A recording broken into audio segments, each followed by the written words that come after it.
right, so pursuant to Governor Baker's March 12th, 2020 order suspending certain provisions of the open meeting law, general law, chapter 30A, subsection 18, and the governor's March 15th, 2020 order imposing strict limitations on the number of people that may gather in one place.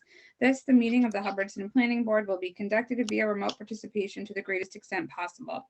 Specific information and the general guidelines for remote participation by members of the public and/or parties with a right or requirement to attend this meeting can be found at www.hubbardstonma.us. No in-person attendance. Oh, I lost you.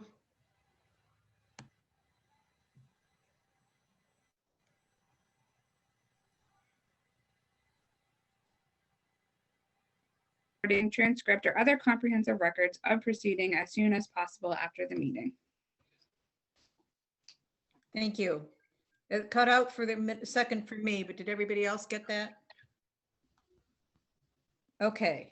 I need to announce that planning board meetings are broadcast live and digitally recorded. And then I want to call the meeting to order. We have 3 members present and one who may join us in a few minutes. I will introduce members, Francois Steiger, John Demalia, myself, Alice Livedall as chair. Is Erica on the, Erica's not coming tonight. She's our alternate. And the missing member at the moment is Bill Holman, who may join us shortly. So first, we try to begin our meetings letting the public have a chance to talk. But if you're here on an item that's an agenda item, and you're a member of the public, we will give you a chance to address that at that time, that item at that time. Anybody else in the public wishing to talk? I'm signing in right now. Okay, if you're having difficulties, let me know, please. Thank you. Okay, thanks. Is that a note from Bill? Okay. I think we can go on. We don't have minutes to approve tonight, so we're going to move right into action items. And the first action item on the agenda is, and make sure they're all here, is I need a motion. It's the public hearing on the C&J Realty Trust site plan and environmental and community impact analysis continued from our October meeting, October 15th, I believe it was, meeting.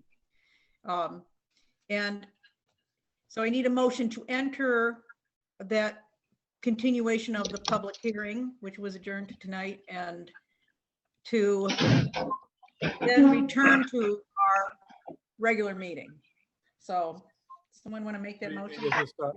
Alice, this is Francois Steiger. I would like to make the motion that we at this point in time that we actually go into the special meeting, and I would ask that this be seconded by my colleague, Mr. Malia. Yes, I second that motion. Okay, just as a public hearing. The public hearing. Right, and then to return to our regular meeting. Okay. Okay. Would you like me to restate that? No, I think we have it, unless. My apologies if I didn't say it exactly as it was supposed to, but it is indeed to enter into the public hearing, and then upon completion that we basically go back to the regular meeting that we have. Okay. And John, the restatement's okay with you, the seconder? Yes. Okay, so Livedall, yes? Steiger, yes. John Demalia, yes. Great. And Bill is not here yet? Okay. So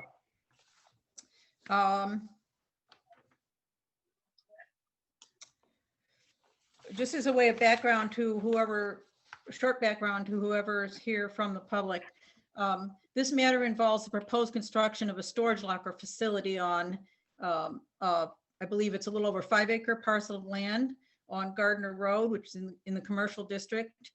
And it has been determined that it is an allowed use, and we went through, they've submitted a site plan as well as a community impact statement.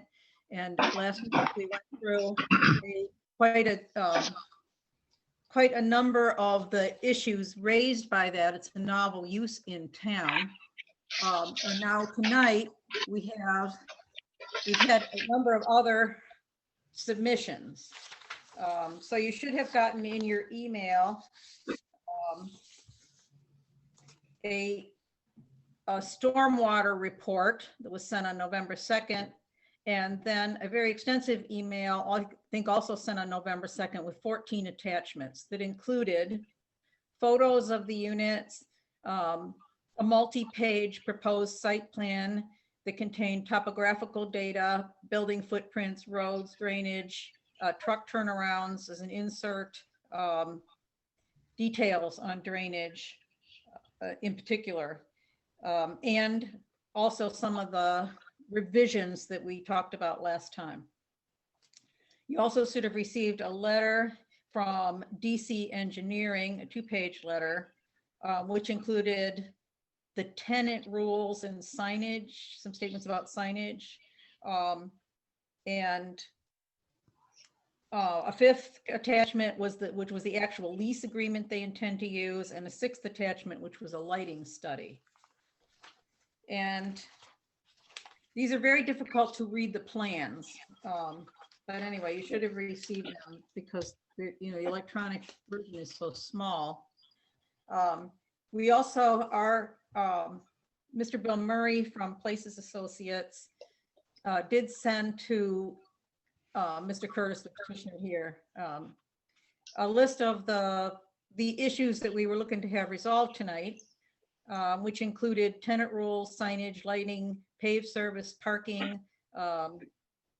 the narrative about which was included in the documents replied to, about the frequency of staff cleaning, dumpster use, disposal of leftover materials, hazardous waste, hours of operation, monitoring cameras, and so forth. Another item was clarification of the entry system, gates and fencing, and then a clarification of height and color of units. So we have a myriad of things to address tonight. The submission was gone over in detail by Bill Murray and Places Associates, and they give us a list of things we should respond to, which I want to use as a roadmap for tonight when we get to the discussion part of it. But I would like to first of all give the applicant a chance to talk to us tonight. So who's here? Mr. Dubois, Jason Dubois, right? Yes. Would you like to address our board? And you can tell us how the negotiations have been going too. So we did get, a revision set out earlier this week. And we did get, some correspondence back today, from Bill. I'm not sure do you want me to go over like the latest letter or just what we resubmitted? You know what I would like you to do, honestly, because it's confusing to me, just because it's so small. If you could go over the pages of your new site plan that was submitted. Yeah. Just tell us what they are and what the major revisions were, because we do have, at least I have a full size of a former copy. Okay. Okay, can you do that? Yeah, so, yep. So the first sheet is pretty much just a cover sheet, just to kind of show, label what the project is about, shows a locus, of the area of where the project is located in town, as well as some zoning lines and things like that. The second sheet is an existing conditions plan, basically showing what's out there on the site right now. So it's, mostly vacant land with some, existing disturbed ground cover, dirt areas and wood areas and wetlands.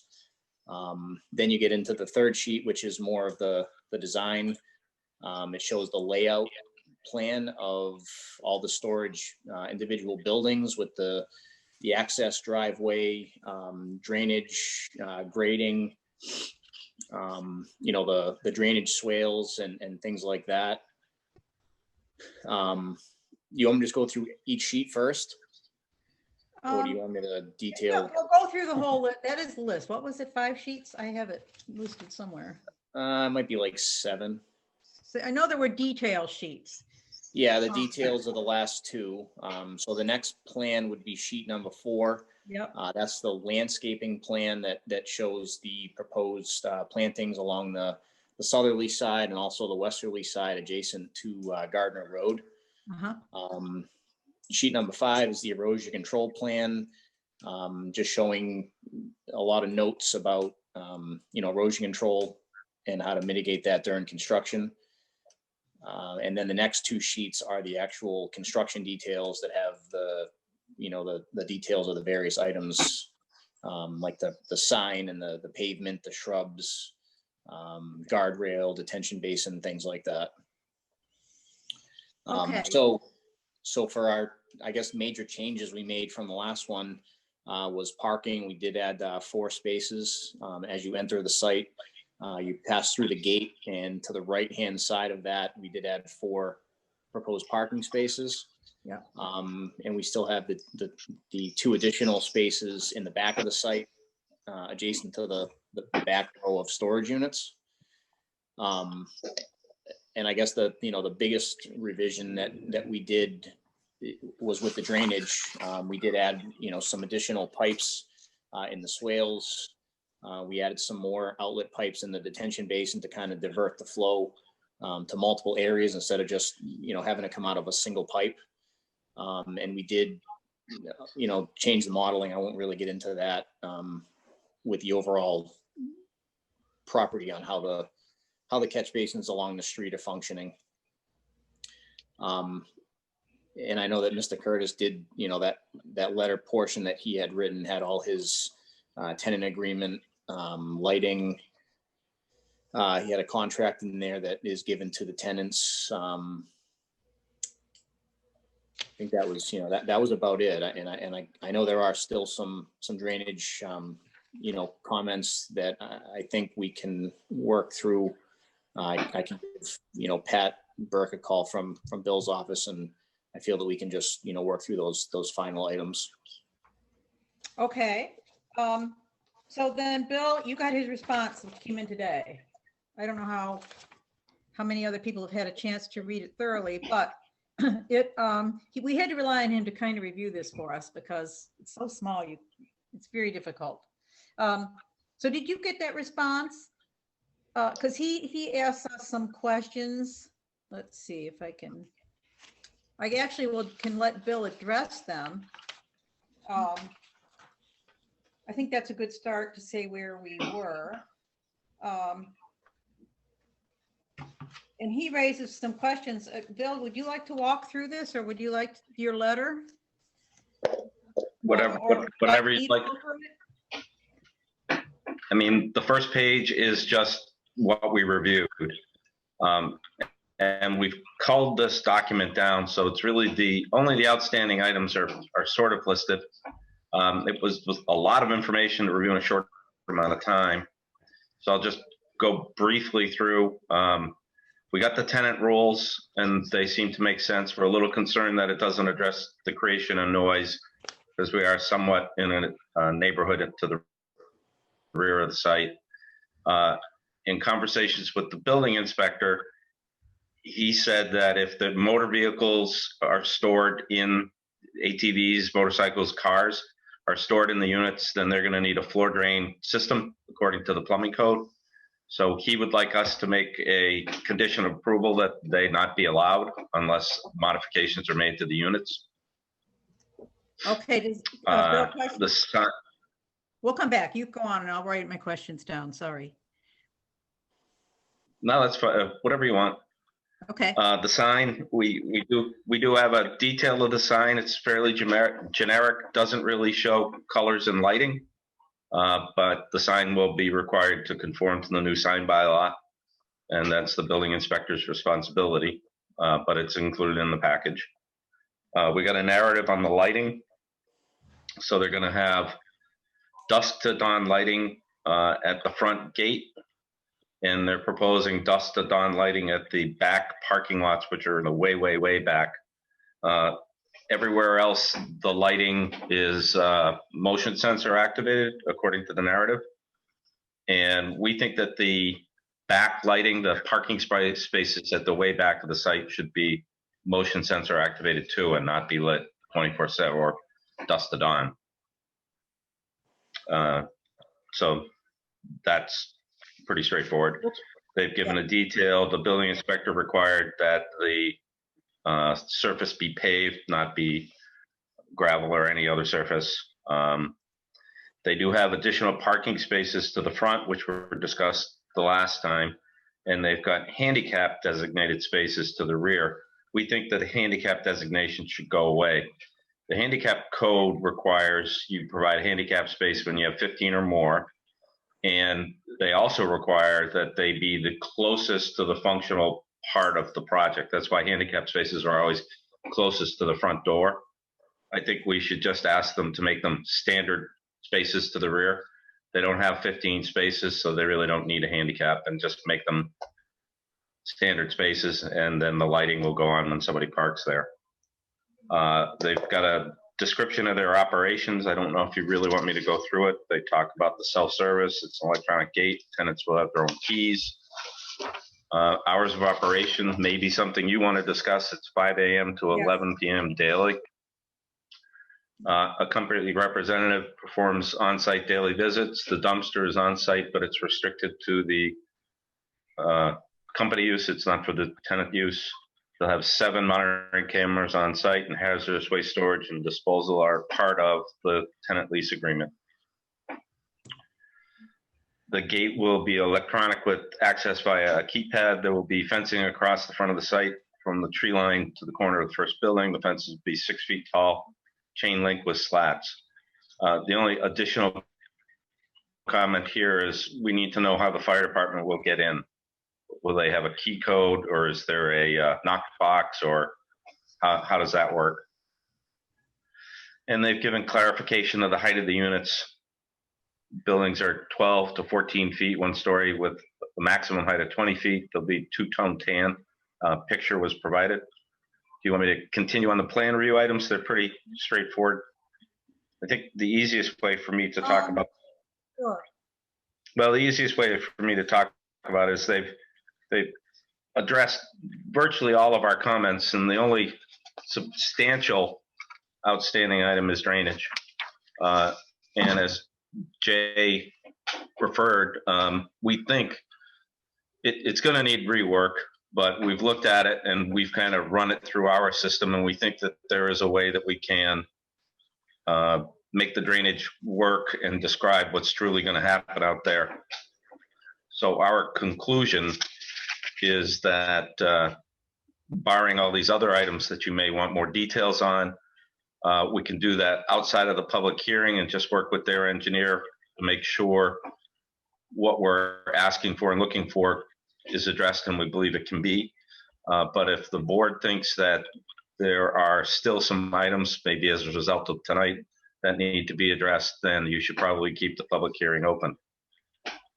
So that's really, I'm not even going to go into the drainage comments because they are pretty technical. And I mean, I can, but there's really not a reason to. Can I just ask, with the drainage, there was an issue that was back and forth with the building inspector regarding the detention basin being in the front setback. Does that remain?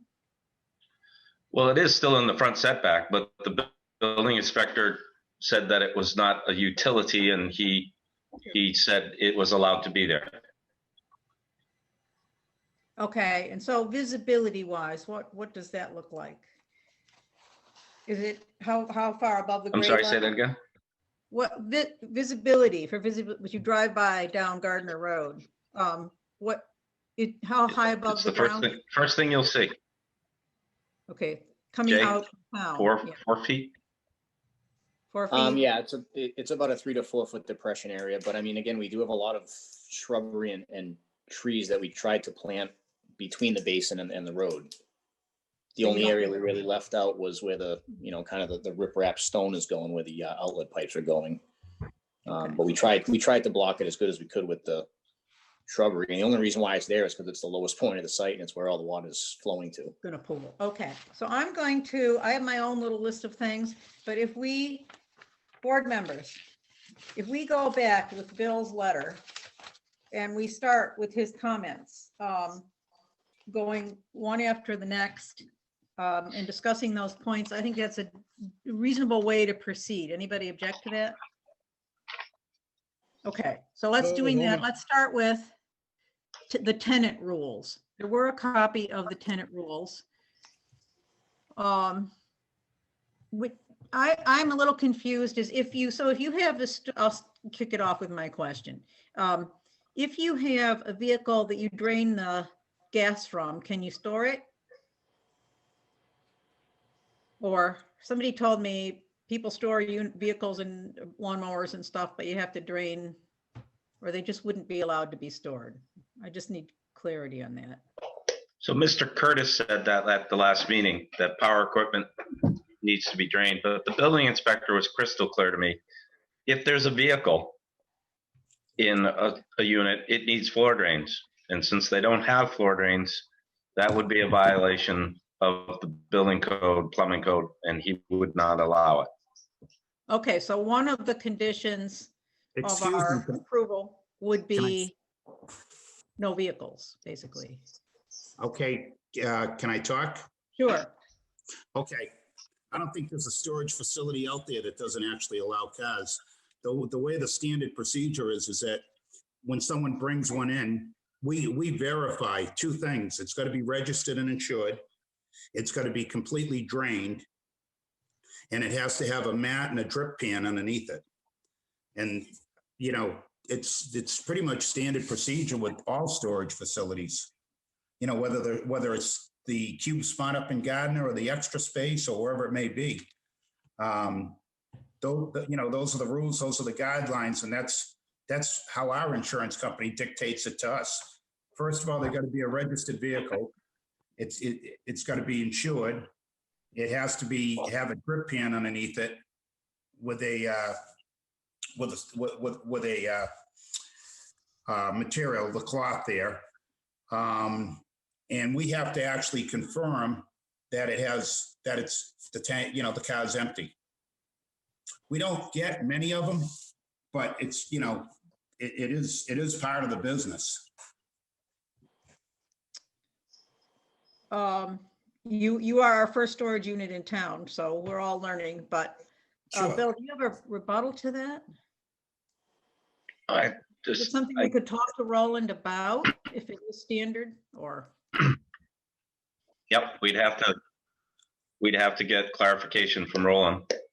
Because he was pretty clear to me that if you put a vehicle in a garage of any type, he's going to require a floor drain. Okay, I don't know whether that's something that we should ask the applicant to take up with him. I mean, I don't feel as the planning board, I feel in permitting this, that issue should probably be resolved one way or the other. Madam Chair, when you have a moment. Yes, I Francois. have a question for Bill, and that is Bill Murray. Can you clarify exactly what a floor drain entails here? The reason I'm asking this here, Sure. I have to understand what that floor drain, what will happen to any liquids that would be going into that floor drain? I mean, I'm just trying to understand.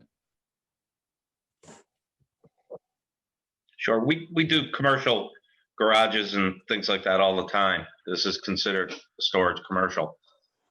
So you have to have, you no longer, like a house, it pitches to the front of the garage if there's water and drains or puddles on the ground. But in a commercial setting, you have to have a floor drain. The floor drain goes to a gas sand separator so that if any oil or gas gets into the drainage system, it floats and then can evaporate. It looks like a manhole in the ground. And then it either goes to a tight tank, which gets pumped on a regular basis, or it goes to sanitary sewer. And since we don't have sewer, it would have to go to a tight tank. Okay.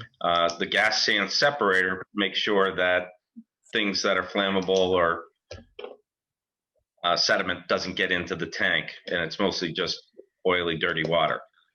But it's the plumbing code, and it's pretty much not anything that the planning board has jurisdiction over. It's the building inspector and the plumbing inspector completely. So And I asked him specifically this issue. Okay. Would it be fair to say therefore, Madam Chair, that indeed this is, to your point, a matter that is a building permit requirement, and so therefore this is a matter that the building inspector has to make sure that as this facility gets built, that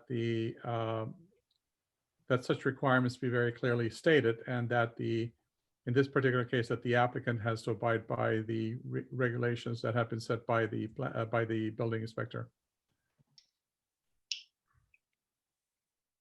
And he did ask the planning board through one of his correspondences to make that a condition of approval. So if Mr. Curtis, if this is something Mr. Curtis doesn't want, then my suggestion is he convinces Roland that what he's doing meets whatever the code and whatever. I'm not saying it doesn't happen. I know it happens. Sure. But Roland was pretty strong, and I did speak to him about it in October. Understood. Thank you for clarifying that, Bill. My thinking is that we circle that and put it on, Mr. Dubois, put it on your list, and we go on through this, and we'll come back and see what's left. I'm really trying to work through it, but that is a big issue. And we would give you another, I mean, if you want to, another continuance to go talk to Mr., to Roland. I hate to be asked directly by a building inspector to include a condition and not include it. I think that if the parties could talk, it would help. Second, with the sign, where was the detail on the sign you talked about, Bill? I missed it. I think it's on I'm gonna have to dig it. It's on sheet number 6. Okay, I probably can't see it. Can you describe it? Yeah, so it's basically a 10-foot tall, from the ground to the top of the sign, with pressure treated posts on one on each side, and then a 6-foot by 4-foot sign mounted between the posts. Sign, okay, and this is not illuminated, right? Correct? Not illuminated, correct, Mark? You there? Correct. Mark, hello. Hi. I didn't know you were tuned in. Okay, all right, and we do have a new sign bylaw. You realize this actually hasn't been passed, so it's a draft. But it basically simplified our old one and fixed some things about it. But you would have to get, well, it says it can be approved as part of a special permit, but this is not a special permit. This is a site plan review. So I think you would have to take finalized sign plans to Roland, who has jurisdiction over that when you get that far. But is there anybody on the board that would have an objection to a sign that size? I think it fits within our, yeah, I should have looked up what the limits are. 4 by 6 and 10 feet. This would be by the gate? It would be further down towards the road. Okay, and would be, well, I mean, you are entitled to a sign. I would check the dimensions with our new sign bylaw. Anybody else want to weigh in about the sign issue? Al, it's Bill Holmes. I'm all set as long as it's in compliance with the bylaw. This is John. I agree. Okay, must comply. I will check those dimensions, but I know the signs can be fairly large. We had in the commercial area of Gardner Road, because otherwise you don't see them. So,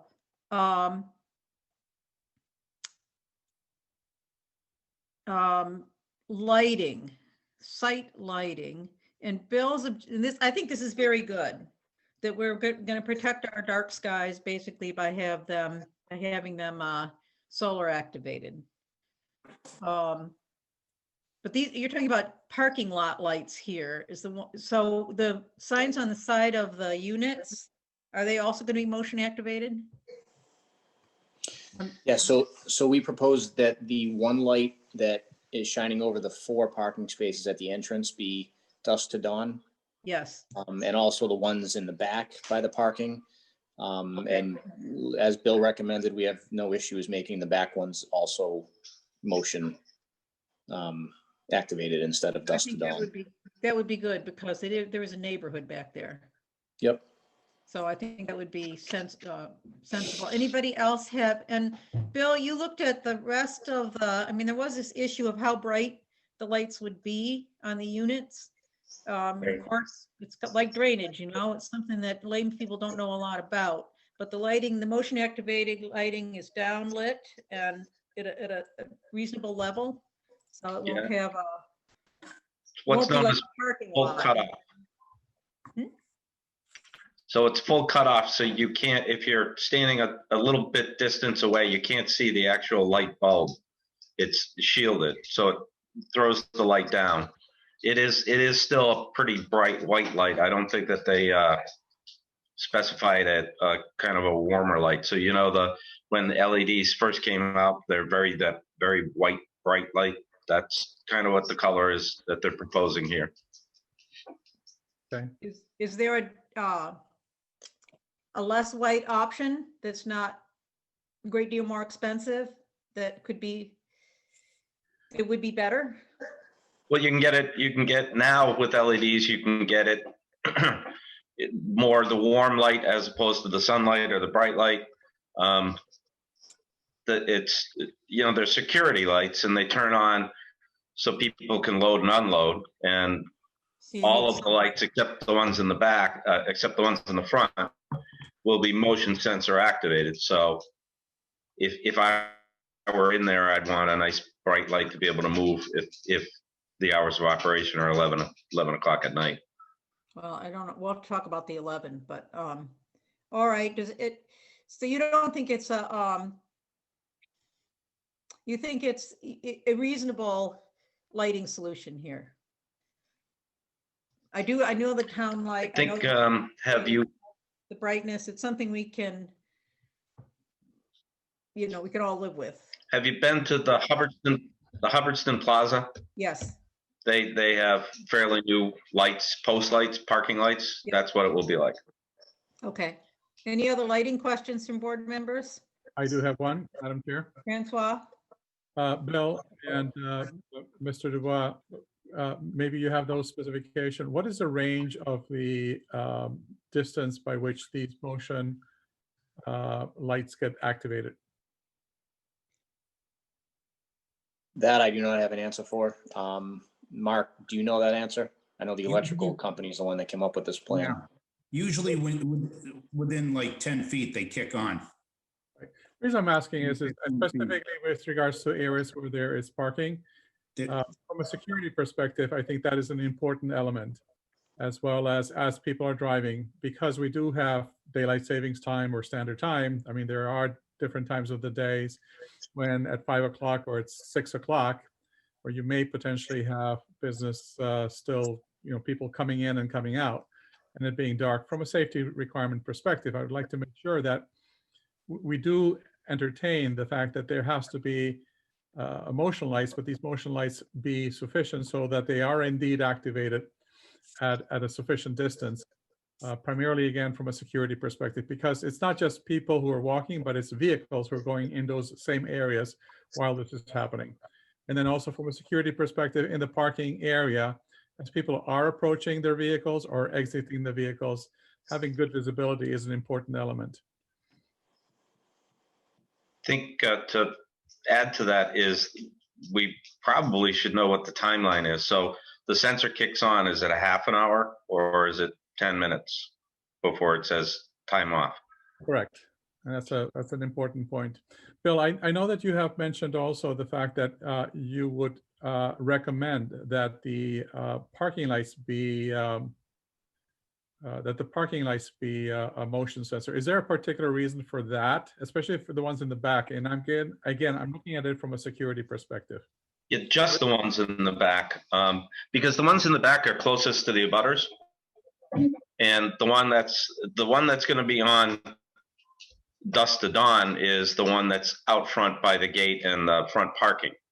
So really, there are no abutters directly across the street that would be impacted by that, and it makes the island of light that shows you where to go to get into the gate. But everywhere else in the project, I think, should be as dark at night when people aren't occupying as possible, because these are secure units. And I don't think, it's not a school, it's not a site where people will be wandering around. And if they do wander around, they'll kick on the motion sensor. Okay. I have another question too. So if you were going to your locker late at night, or, towards the end of the hours, and you drove down the row, is there a motion sensor for every unit? So it would kick on the whole row of lights? Is that how that works? Madam Chair, yes, it does. It'll kick on that row as you approach it. And every unit has a light? Not every unit. There's lights spaced out down, through the units. Okay, Right, for instance, on the soffit that goes down along the units. And these lights are totally adjustable. The range, where you want them to kick on, where you don't want them to kick on, kick off, time, if you want them on for 20 minutes, if you want them on for a half hour, as long as somebody's there working, getting something out of their unit, the lights will stay on. But after they leave, you can adjust them where 20 minutes later, it'll kick off. It'll shut off. So okay. Well, Bill, think about, I do want to keep, because I've got so many things on this list. Think about in our conditions that, or maybe what would be the best thing? I agree with them. If they're flexible, maybe there's a way that they'll initially be set at certain levels and then will be adjusted, or can be adjusted. Alice, Yeah. Bill Homans, I think if we go with the industry standard and they put them in, if there's a problem, it can always be mentioned to them.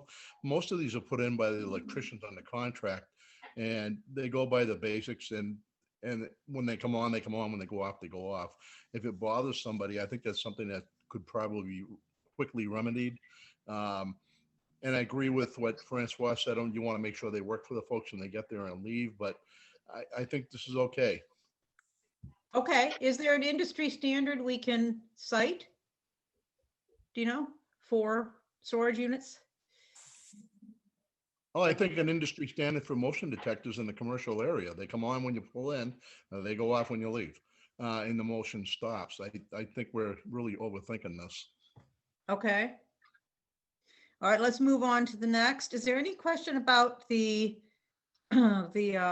properly bound asphalt surface, the paved surface issue? I guess you know what we want, right? And is that acceptable to the, is that not any longer an issue? Madam Chair, I mean, no, I totally understand it if that's what the requirement is in town. I know that, obviously there's other places in town where they just expanded their parking lot up around the buses. That's grindings and everything. But I get it. I understand it. And if that's what's going to be done, that's what has to happen. Okay, let's move on then. The provision of extra parking, we appreciate that. Do you end up eliminating units in order to do that? Or is you still at the same number you had? And what is that number? No, we had to eliminate, I think, at least 4 units in that area. What is your total now? I'm just opening it up here. There is 27 10 by 20 units and 100 10 by 40 units. So 127 total. Okay. And I did see you had an insert with turnarounds. And so that issue's been resolved. So the only parking issue, unless other people have an issue, does everybody, I mean, I don't know, we didn't take a formal vote on 6 spaces, but I do think there was some sort of consensus around that. If you make the 2 that are handicapped into regular spaces, certainly that wouldn't be a problem for you, I'm sure. There would be, I mean, I'm fine with that. I think I think it would, to put them out front would be, they're bigger spots, right? Handicap, you need to get, they're wider. Right. So you want to make them regular spots in the back? Yeah, that's fine. Okay, that was Bill's suggestion. Any other parking issues? Francois or None on John? my end, Madam Chair. I'm No, all set. okay. All right, so on the narrative, which was quite detailed and I thought really quite good, were there questions? Those included things like the staff, the cleaning, the dumpsters, the contents. I don't, Bill, did you raise questions with that? Hours of operation, I think, is the main one.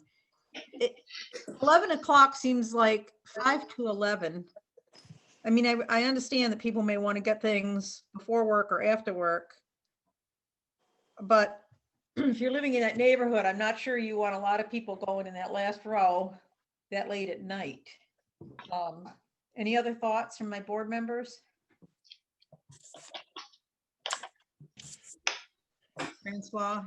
None on my end, ma'am. I'm all set, Alice. You think that 11 o'clock is not too late? Is there a reason that 11 is, do you get a lot of activity? You own some other units at that No, hour of the night?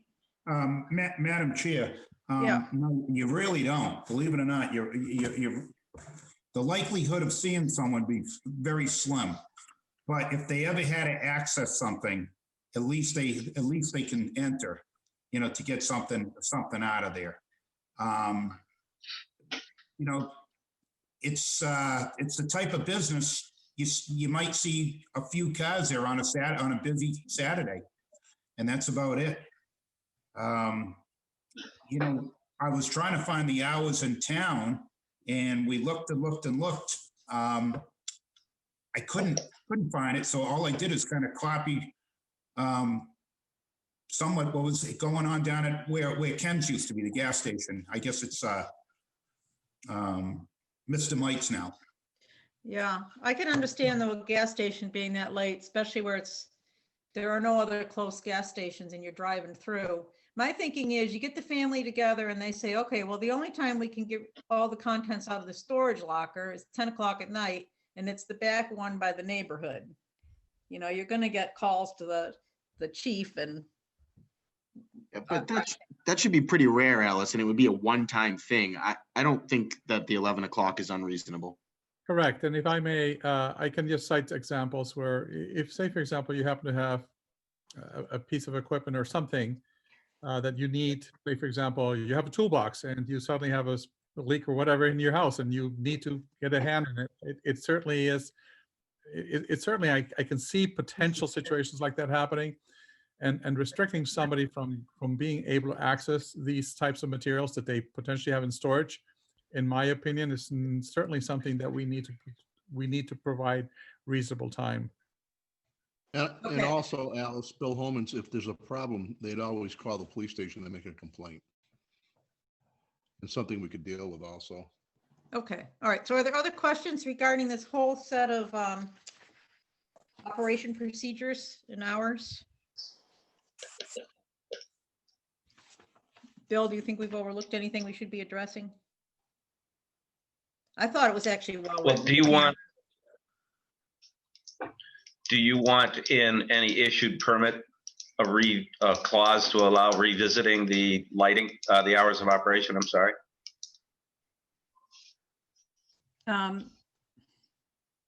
I would say yes, if there are complaints, they will address them.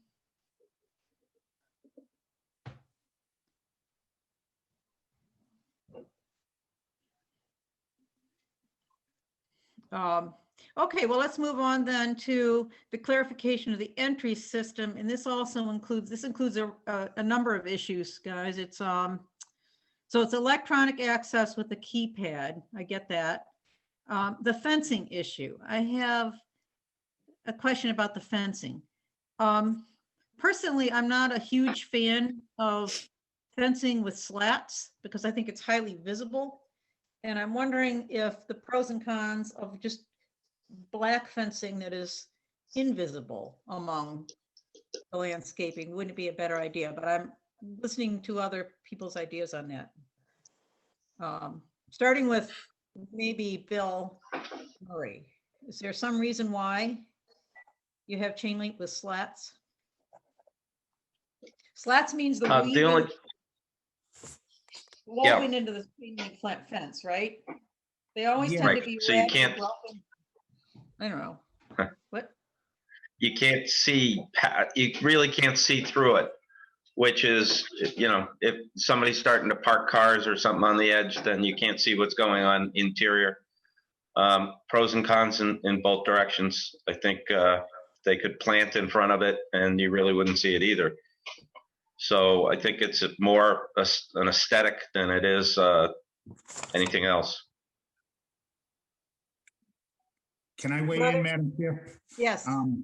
I'm open for whatever the board would like. I actually thought the slats there would break it up a little bit, but I like your idea as far as the black chain link too. I mean, that works fine. Also, that looks pretty good. So whatever the board's comfortable with, it all works. You're going to have landscaping either way. Correct. And hide some of it.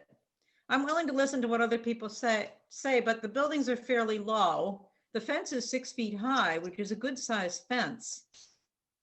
I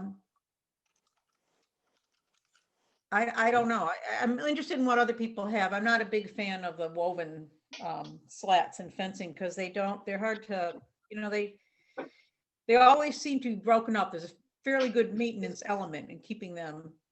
Maybe they're better materials these days, but it seems like every place you see those fences, they have. Correct. slats. Yeah, weed whackers take them out. Yeah. Bill, you have a thought, or John or Francois?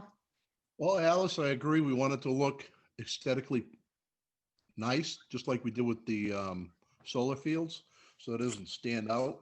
So whatever the best way to do that, I think the plants and the shrubs really make a big plus. But if there's a fence behind it and they have some shrubbery in front of it, they should hide most of it. And like the area you're talking with the chain link fence that would be visible, I think would be where the automatic fence would be, correct?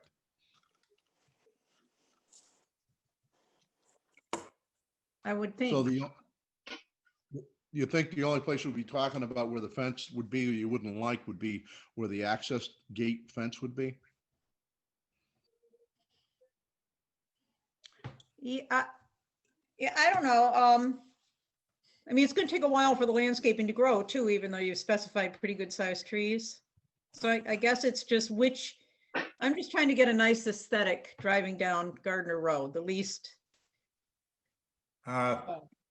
Madam Chair, what if it works for the board, and if they think the black fencing, we could go with black fencing. I mean, whatever. There isn't much difference from my perspective as far as cost or anything. I mean, whatever. I can see taking the slats out and possibly go with black fencing, but I understand. The gentleman that was just talking from the board, there is vegetation up front that's going to pretty much block everything except for the actual entranceway looking down in. So, we can go with black fencing. Madam Chair, I think black fencing at this point in time is a suitable solution. Slats by themselves also over time do deteriorate. I believe they're made out of synthetic materials. And I have seen them in certain places where after some time, because of wind damage or just even people, rubbing against them and things of that nature, they have a tendency to break. A black fence not only aesthetically is a lot more pleasing, but more importantly, yes, I think that because of the landscaping, we already have the blockage that is potentially required here. Having an additional blockage at this point in time, I think really does not serve any additional, through the slats does not serve any additional purpose, and may as well contribute to some aesthetic problems in the future. Okay, so let's go with the black fencing, hearing no other objection to that, without the slats.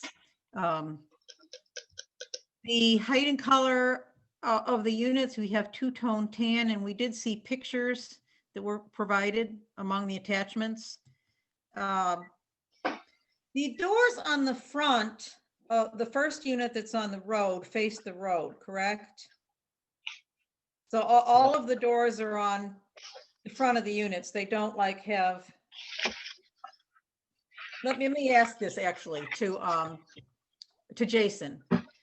So the units, are the units 2 units deep?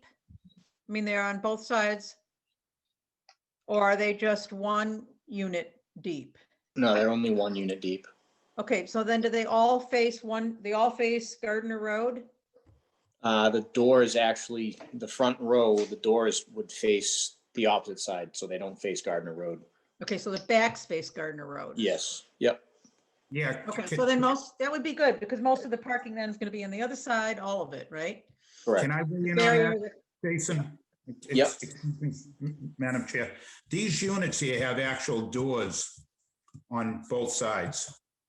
So if somebody, they can actually access it from either way. And we also have the luxury of putting in a divider in there. And the reason being is it might be a 10 by 10, it might be a 10 by 40. So the way that they come, those that midsection wall is somewhat adjustable. You follow me? Okay, Yeah, but Mr. Curtis, the ones up closest to the street are your short units, and they only have one door, right? Exactly. They have, exactly, Bill. They have one door and that doesn't face the road. That faces towards the units. Correct. So- I'm sorry, I heard it wrong. As we talk from the street view, you're not going to see a door if you're on Gardner Road looking into the site. You're just going to see the back of the building. Exactly. And then everywhere else, they've got doors facing the aisles only. And then the end units also facing the neighbors, they have no back doors either. Right. Right, okay. Right. Correct. okay, well, I appreciate that clarification. Yeah, And so the tan colors, tones are chosen to blend in, basically, with the landscaping. All right, any other questions about the buildings? I wanted to ask, why 20 feet? Seems almost double 12 feet. Why would there be a building 20 feet high? Well, they won't be. We're going to be going 12, 14, but with a max of 20, I mean, I think what's allowable in there is up to 20 feet. And that's why we put that in. When you said allowable, you mean under our building code or under our zoning ordinance or? Zoning. Okay, but you don't plan to build any that are 20 No, feet. these are all going to be right in the range, 12, 14 feet. See, they could be 14-foot buildings. They could be 12-foot buildings. Once we get approval, then what we do is we have the company that provides these buildings. Once they get a deposit on it, then they start doing all their engineering and everything. And the actual layout. There's no sense in us going down that road yet until we get to see it, to get it approved first. Well, would there be any problem with limiting it to 12 and 14-foot units? No, I don't see a problem with that, with Okay, 14-foot units. I mean, if we ever did a 20-foot unit, it would only be a climate control, but we don't anticipate that. I don't see that at the time. because these are non-climate control. I saw the These are Xing out of the agreement. non-climate control. If we were doing climate control, we'd probably be putting up something, 2-story, not 2-story, but bi-level. All right, well, I'd like to limit it to 12 to 14 feet because I do think it's much more aesthetically, it's more invisible from the road. It's more compatible. I don't know, anybody else have a feeling on that? I mean, if it's not a burden on you. Okay, so to my board, that is the list of things. Do you have other things that you picked out? Anybody that you want them to discuss or tonight? Because we need to make a decision on how we want to proceed on this. Madam Chair, this is Francois Steiger. Yes. I do have, and again, I'm not picking at this particular project. This is a new project. It's exciting. It's great. I do have in general a one concern, and that is that facilities like this here and plans like this here oftentimes come to a planning board with a very high degree of optimism in terms of the long-term use and the aesthetics and so forth. But we do sometimes see, especially with experiences in other towns, and I'm, by all means, Mr. Curtis, do not believe that I am criticizing you. But from my perspective, one of the things that I'm always concerned is the long-term component when we're looking at plans such as this here. And an element that I am interested in pursuing, and we have had such experiences with our solar facilities where individual solar facilities, again, not all of them, but some individual solar facilities after 2 years, they're totally ignoring some of the things that they have promised or things that they were that they had a commitment to. And the point I'm trying to stress here is in my belief is that we ought to, at this point in time as a planning board, also institute something within the requirement that some form of a review be included. And again, from a periodicity perspective, that is open to the decision of the board, where after the review, if there are deficiencies that have been noted based on what the original plans were as they were presented to the board, that they, at that point in time, have to be corrected within a timely manner. I'll give you an example. Let's say, for example, if suddenly lighting is not working. Or let's say, for example, that we are starting to see use of the facilities outside of the hours of operation, things of that nature. I think it is important that we, as a board, add something or include something that allows us to be able to work with the owners to correct these matters in the future. And I'm opening this here up for discussion because, again, this is a concern that I'm bringing up, not just in terms of this particular project, but of any other project that would potentially come in front of the planning board. I understand your question. I don't know whether in the context of our jurisdiction is site plan and community impact, what we can do with that. Bill, do you have have you had other sort of continuing, supervision provisions in this kind of situation? Well, those are all building inspector enforcement items. That you set the rules, and the applicant agrees to the rules by your permit, and that's enforcement through the building inspector. Very well. I appreciate that, Bill. I think that from our perspective, we just need to have a. I know what you're saying too, but that's a tough one under site plan. Under special permit, you absolutely have the right to require a revisit. I'm not sure under site plan whether you can mandate that they come back to the board every 4 years. I'm not asking them. I'm just asking that wording be put in place, that it is expected by this planning board that the individual who is actually presenting this to the board, that they will be in good faith adhering to the management of this facility into the future, with the understanding that, to your point, a building inspector has the final authority to be able to enforce such things. Again, it is basically putting forth from our planning board the desire that this be thought by not by the planning board, by the building inspector, as something that they should in the future consider. And it is certainly something that I think we as members who are elected by our constituents can indicate that this is certainly something that we expect to be considered very seriously by individuals such as, say, for example, the building inspector, and that we may even have the authority to, and I don't know if we do actually have it, or as individuals to be able to discuss this here with the building inspector, so that in the future they could actually review this here. Yeah. So something I've been thinking of, and what we do require from the solar fields, is an annual report. So the applicant on the first of the year or whatever the date is set supplies to the planning board a report on if the police have been called, maintenance has been happening, if there's an issue with anything. That that's a voluntary, non-burdensome thing for the planning board to do. But even still, if I know any enforcement would end up through the building inspector. I understand this week. I think it is important, however, that we as representatives of our town do present this here as something that we are expecting this here as good citizens. Yeah.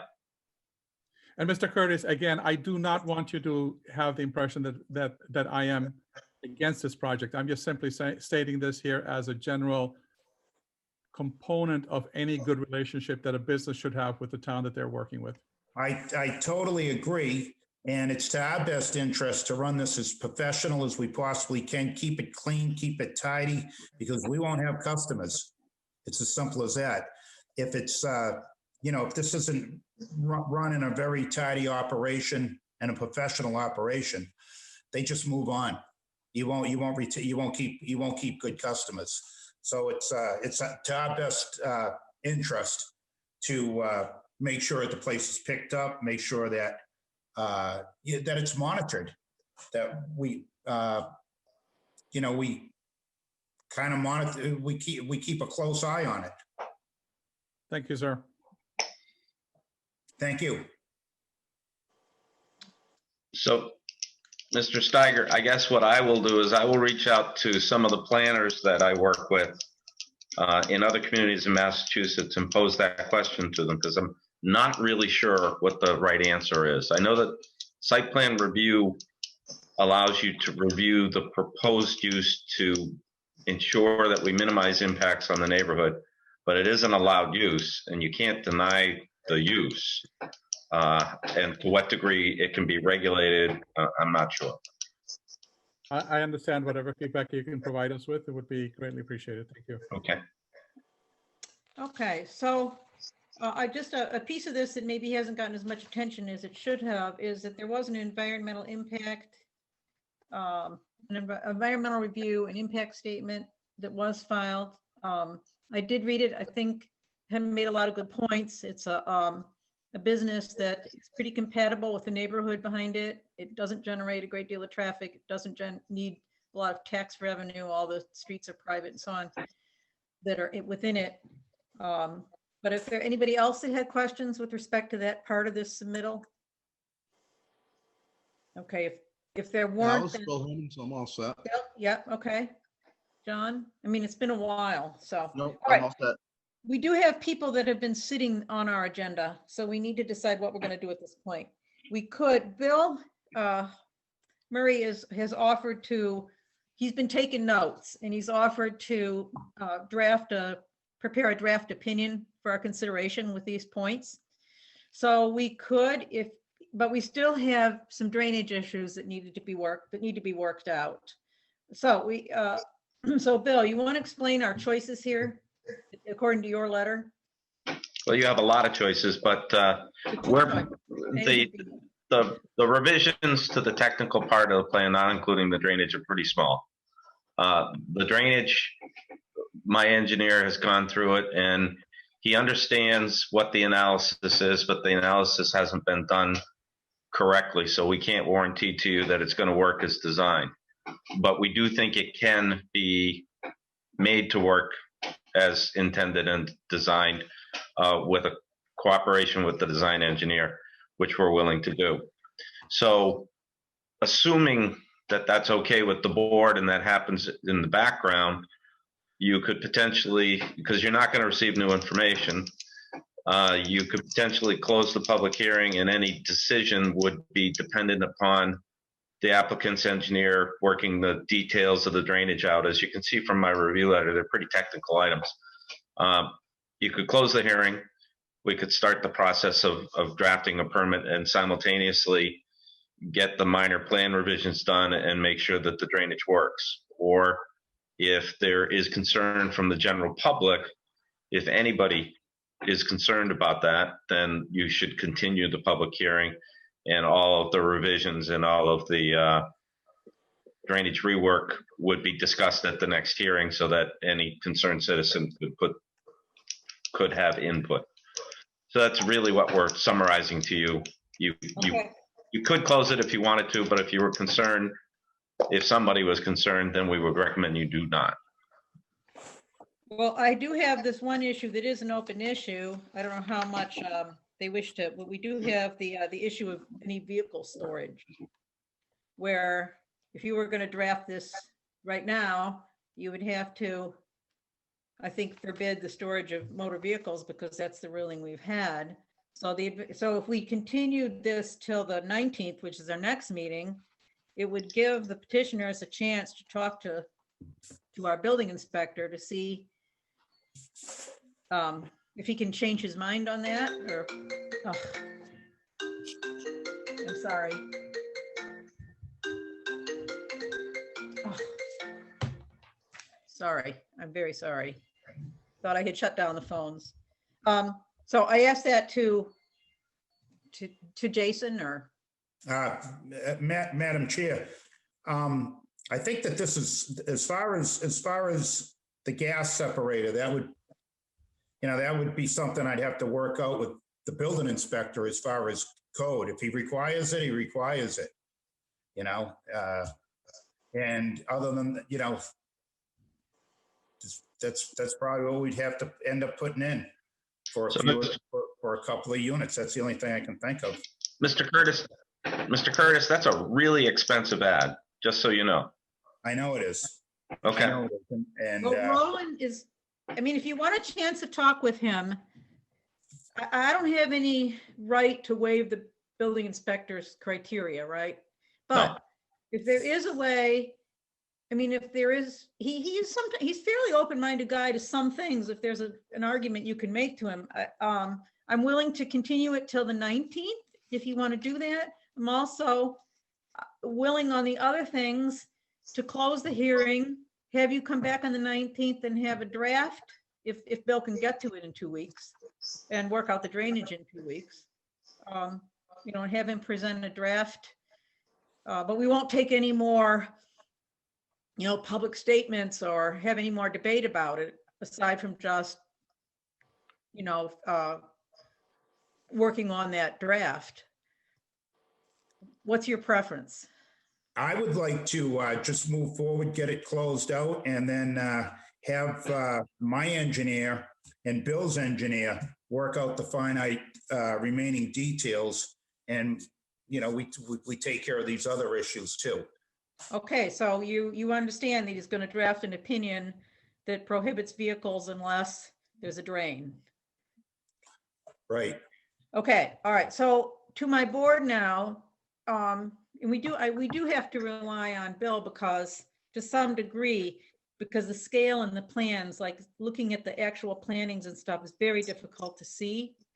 But is the board willing to do that if I close the hearing tonight and have Bill draft for us? I mean, he's reviewed all these things in great detail. Have him prepare. Bill Holman's, I'm okay with that, Alice. What, Bill? Bill Holman? I'm okay with that. I'm okay with that. Bill Holman's. Okay, Holman's John? Alice. I'm okay with that. I'm fine with that. And Francois? So am I. I have, I am indeed looking at it from that perspective in the same manner as Bill has. Okay, so then I will take a motion, and Bill, correct me if I'm not wording this right, but I think it would be a motion to close the public hearing and accept the site plan and impact statement as presented, and direct our agent to prepare a draft decision based on our discussions tonight, our conclusions and discussion and conclusions tonight. Can I just do a point of order? Yes. The zoning bylaw says a site plan must be approved by 4 affirmative votes of the planning board. And since you only have 4 members, Mr. Curtis should at least be advised that he needs everybody to vote affirmatively, or you would want to continue and add your alternate member who would be able to make it up. Yeah, the alternate member unfortunately isn't attending tonight because she could vote, and I got a last minute notice that she couldn't attend. But she could review the video and make it up. She's allowed to do 1. Well, so would you then, you would vote to close the meeting or to close the hearing And then a vote to approve the site plan?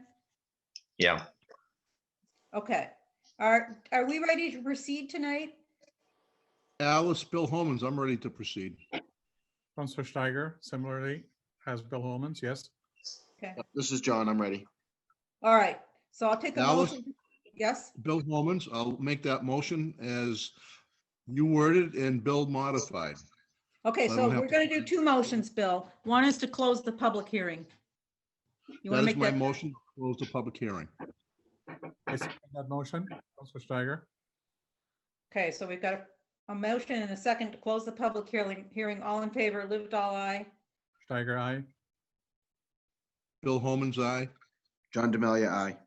Okay, now we'll take a motion to, now, this is approve the site plan subject to revisions relating to drainage. Would that be correct? Asking Bill Murray. How about we not vote to approve? You've closed the public hearing, Yeah, and then you will vote to approve once we've got the draft written. okay, Once the permit is ready. okay, and, okay. I mean, I 'Cause- guess the side of that is that he's looking at 4 approval votings tonight. He may not want to waive that right, correct? Well, you have the right to close the hearing, and now you have a period of time in which to write the decision. Because at some point, you're going to need to vote to Approve the decision. approve the decision, which is your approval. So you're going to duplicate that. And we might as well have the decision written and the applicant on board with the conditions so that we just do it once and then you're not doing it twice. Okay, so, do you think that decision could be ready for the, October, next, November 19th? November 19th? Is that too short? Yeah, it is. Okay, it is. Okay, so being honest, it would be December, next meeting following that is December what? First Thursday in December. And I closed my laptop because the phone was The ringing. 3rd. What is it, the 3rd? Okay, to the applicant, if we have a draft decision and a final vote on December 3rd? I'd And like to maybe- vote on it. I'd like to vote on it tonight. I've been on this thing for 10 months. Not with the board, but it's just going on and on and on. I'd like to find out where I stand with it, Madam Chair. Just, and I understand that the stipulations as far as getting a site permit before we can start construction. I totally understand that piece of it. And I think those details that what little is left can get worked out. Let me talk to Mr. Murray again there. Are you still there? Yep. I do understand his thinking on this. I do. Mhm. Can we approve, subject to a finalization of a decision incorporating those? You can. We can. I think we Yep. should do this to him. You can. But it just, subject to the revisions and comments already provided and pursuant to the permit conditions. Pending permit conditions. Madam Chair, Bill Holman's, I agree. I think the gentleman has been into numerous meetings here. I think it would be beneficial for him to be able to move forward with his plan so we can finalize this. Okay, so the motion would be, Bill said it, but we should repeat it, to approve the site plan review subject to revisions and comments discussed tonight, conditions, and conditions contained in the decision. Right. Madam be- Chair, Bill Holman's, I'll make that motion. Is there a second? This is John Demalia. I'll second that motion. Okay, so any further discussion? Hearing none, we'll take a vote. Livedall, aye. Bill Holman's, aye. John Demalia, aye. Counselor Steiger, aye. Okay, so the site plan does pass approval, and we'll look for a draft decision incorporating what we talked to tonight to be brought to the board on December 3rd. Yeah, I'll have a draft before then, of course. Okay, and hopefully, yes, please do so we can all read it ahead because it was hard to read tonight. So late. And you see if you can have the drainage issues resolved by then too, so we can wrap it up. Okay, Sounds good. Yep. Thank you, Madam Chair, and thank you, board. thank you, gentlemen. I need a vote to, we terminated the public hearing, so we don't need to take any further action to go back to our regular meeting. So I we'll think just we say, already had a vote on that. Didn't we We will already vote see. to close the public hearing? no, yeah, we don't want to adjourn. We still have a whole agenda, so. Okay, Right. thank you, gentlemen. All right, thank you. Good night. We'll Thank see you you. on the 3rd. Thanks. And thanks, Bill. Do you need me to stay on or, I don't think, oh, is there anything about 147 Williamsville that we need to talk about tonight? I'm walking it tomorrow for what I hope to be the final site walk. Okay, so can we report on it on the 19th? Yep. That's our meeting. All right, then we don't need anything else from you tonight. Okay. Thank Good you night. very much. Thank you. Good night. Thanks, All Bill. right. Good night. So I know we have some people that have been waiting patiently in the background here for the second action item, which are Sue and Reed Roberts, and Ed Blanchard is with them. And it's the request for a determination by us that Comet Pond Road North, or North Comet Pond Road, it seems to have two different names, was a private way in existence prior to the passage of subdivision control.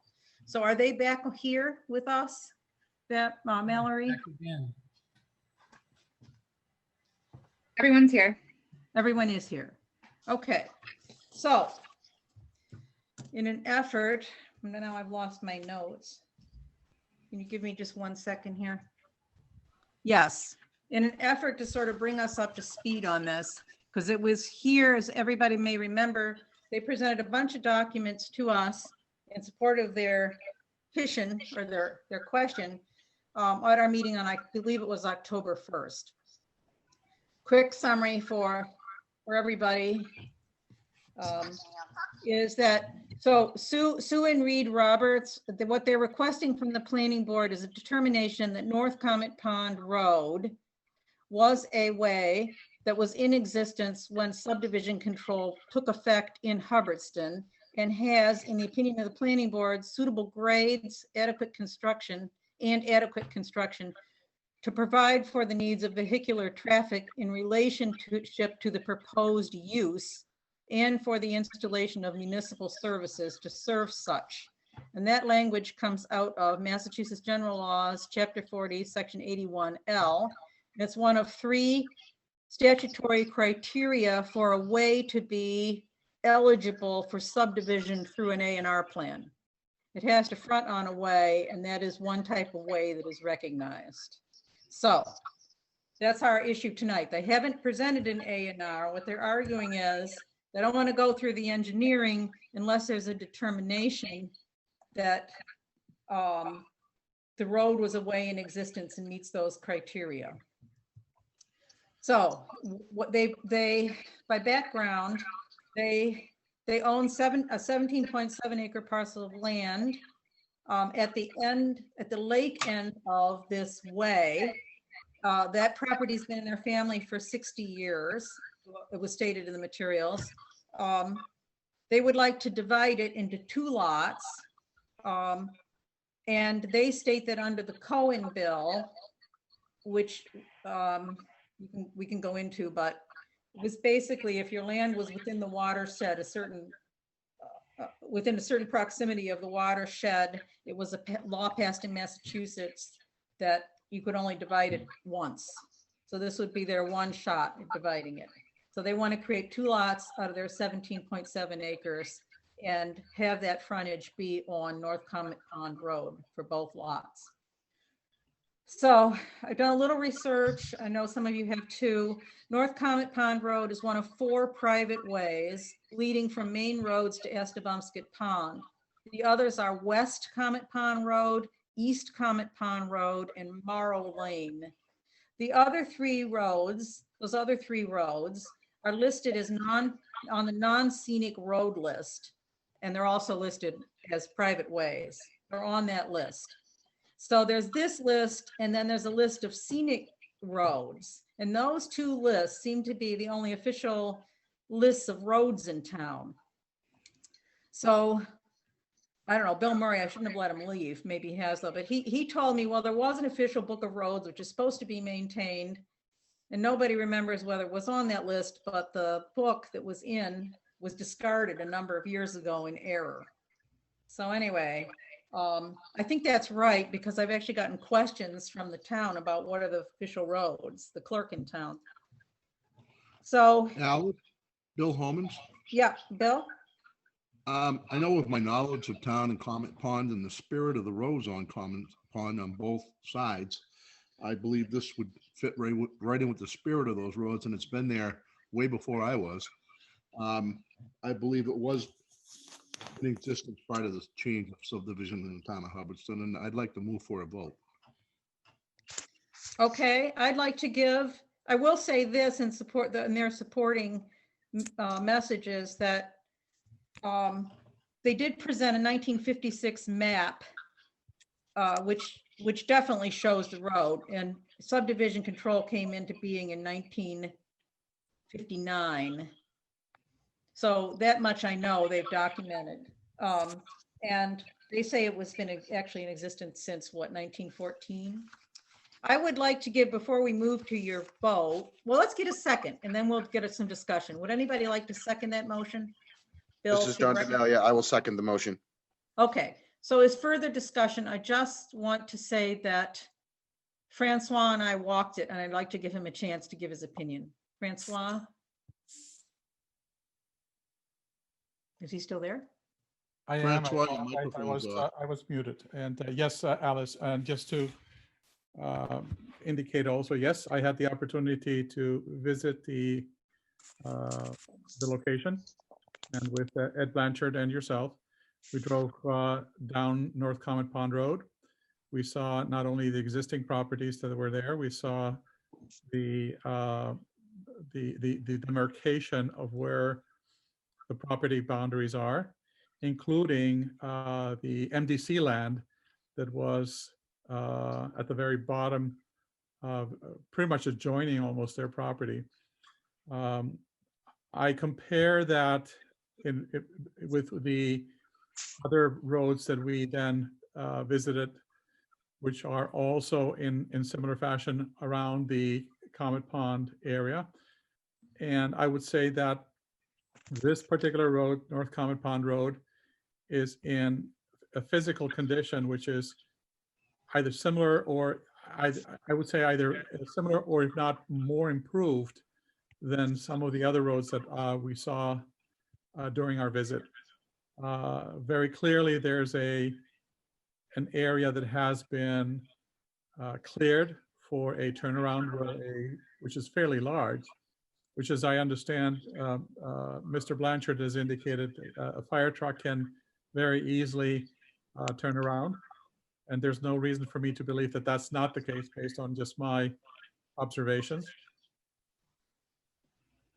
I don't think there's anything else I can add except for the fact that, yes, it does look like very similar to many of the roads that we have around Comet Pond at this point in time. And so all of those roads are not in questions. We provided the board with a letter from the fire department saying that turnaround was adequate for their Correct. equipment. Correct. And again, there's no reason for me to believe that that was not correct based on what we were seeing there. Mr. Blanchard, thank you for reminding us. I'd like to add just one comment too, and that is that I've heard the argument that it becomes a driveway once it crosses over to the Richards property because Richards property is, the only property it serves. And I don't buy that argument because it clearly was designed to also serve that MDC land because there were separate cottages there on the lake, or separate, at least cottage lots on the lake, whether they ever built. And the people that owned those lots sold to the MDC. So it was designed to serve houses along the way on the other side of their border at one time. And the MDC still uses access, still has access through the piece of the road that passes through their lot. Madam Chair, to be very clear, the only access to that portion of the MDC lot at this point in time is through that particular path. And as a matter of fact, access to the Roberts property will, as a matter of fact, also have to go through the MDC, partly through the MDC. So I do agree with you wholeheartedly that this is not a drive. This is actually a lot. That is, I'm sorry, this is a road that basically goes through two pieces of property that are separate. Right. I would Okay. add to that, Madam Chairwoman, if I could, that we also provided the board with a 1946 map that also showed that as the access way. And 1946 map, that was prior to the Roberts family having built that home in 1953. So even before there were any houses built on Comet Pond with that subdivision, there still was an access way in 1946 and basically back as far as 1920. But the 1946 map really shows the same way that you see on the 1956 map. Okay, great. I appreciate that. I think a couple of points we just want to make is this would always remain a private way. I mean, this doesn't change its status as a private way. If we were to recognize it as a way in existence and so forth, it doesn't, you still have to make peace with your neighbors, whatever their rights are to allow a road or a bigger overburden of that road, or if they have rights in that, we don't make any decision about that. And we would have to, on your A&R plan, you'd have to delineate that road with some precision. Yeah. Right. So you understand, you'd have to come back with to us. All right. So the motion, if you want to track the statutory language, would be, if somebody wants to make it, we find North Comet Pond Road a way that was in existence when subdivision control took effect in Hubbardston and has, in the opinion of the planning board, suitable grades and adequate construction to provide for the needs of vehicular traffic in relation to the proposed use and for the installation of municipal services to serve such. Anybody want to make that? We did have a motion, didn't we, to approve it? Yes, Alice, Bill. Bill, would you accept a friendly amendment with that language? Yes, Alice, Bill Holman's, I will. Okay, and the second was from John? Yes, I do. Okay, so are you ready to vote? Yes, ma'am. Somebody else start, go ahead. This is Bill Holman's, aye. Francois Steiger, aye. Don Demelia, aye. And Alice Livedall, aye. Okay, Well, we thank the board very much for their due diligence and all the time and hard work you put into being able to make this decision, and thank you for the quality. we look forward to seeing you soon. Well, we're very Thank you. grateful for your effort. Thank you And for all your your work. visits. Thank you. You have a beautiful house down Thank there. you. Oh my gosh. Thank you very much. Thank you very much. Thank you. Bye-bye. Okay, Good night, folks. Good night. Good night. all right, next item. I've lost my agenda. Oh, Help me out, Valerie. What's next on the agenda? I put it somewhere. I have it. Okay. Okay, the Lombard plan is item C. It really shouldn't have been under action items because we didn't need to revisit it. It was a plan that was approved if this was that Lombard Road plan that was an overlay over the subdivision. And I've already got it signed by 3 members. We don't need to come back because it was approved subject to adding the note, and they did. Okay, so new business, 147 Williamsville Road. There was quite a bit of writing on that, but correspondence on that from Mr. Murray, but he's going to come back and report on the 19th. There was an inquiry regarding the special permit process for marijuana. Mr. Pyburn, who is related to the paper crane people, but no action. It's just I'm letting you know what's going on. There was an inquiry about a kennel license, which I have to follow up on. Mallory, if you could explain that to me at some point, I'll report back on the 19th if we need to follow up on it. There was an email from Christopher McDermott, he's the economic development manager, which may be a new position at MRPC. And they're trying to assess the impact on businesses of the coronavirus. And I'm not sure why we got this. They're looking for input from us, and they have a survey. I'm willing to put the survey on our website if anybody wants to take it. What do you think? Any interest in helping the state? Well, Is it gonna get anybody any money? no, it would just be generate suggestions to MRPC about how they might mitigate the impacts of the corona shutdown. Yeah. I kind of think maybe it was just a notice. Why don't we let it go? If you Sounds know of good, thank anybody you. that's complaining, you can say, well, you can go take this survey, you know?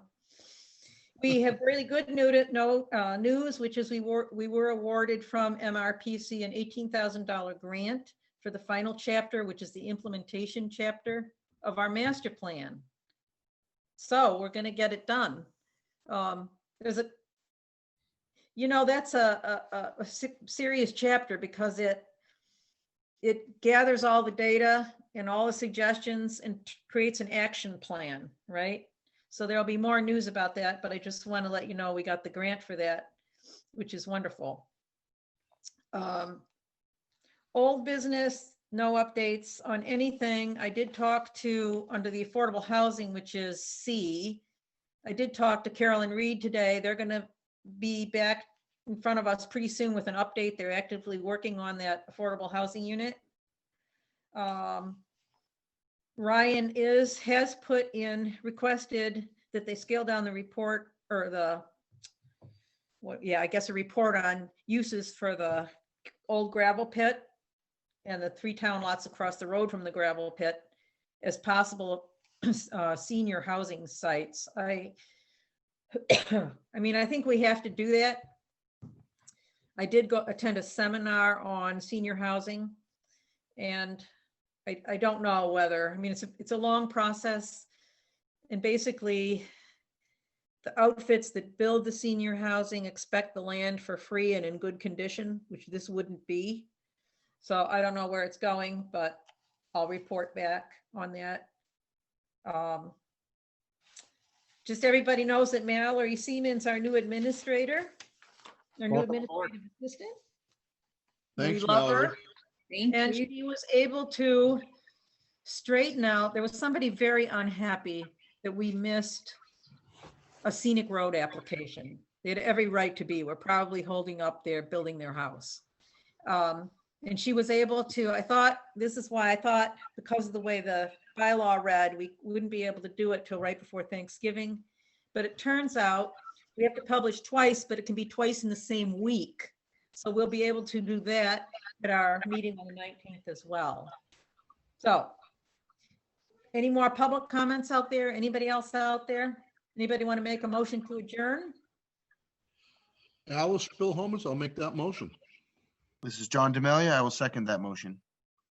Not debatable. Lived all I. Tiger eye. Bill Holman's aye. John D'Amelia, aye. Okay, we'll see you November 19th at 6:30.